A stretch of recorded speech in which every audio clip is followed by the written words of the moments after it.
அவ செத்தா உனக்கு நிம்மதி தானே? என்ன சொல்றீங்க? உனக்கு அவ்வளவுதான் சொல்லிட்டேன். என்ன நினைச்சிட்டு இருக்க? என் பொண்ணை தெரு தெருவா பரதேசி மாதிரி அலைய விட்டுட்டு குளிச்சுக்கிட்டு இருக்கான்னு என்கிட்ட கதை விட்டுக்கிட்டு இருக்கியா? மொத்தமா அவளை விருந்துக்கு உள்ள வச்சிருவேன், ஜாக்கிரதை. அப்படி போடு அருவால போட்டு தாக்கையா? யோ விடாத.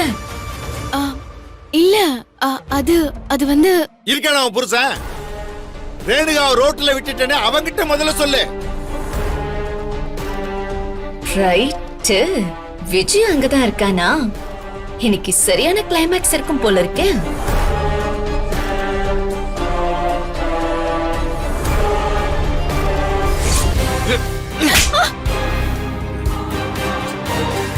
உன்னை நம்பி என் ரேணுகாவை அனுப்பி வச்சா நீ ரோட்ல விட்டுட்டு வந்திருக்க.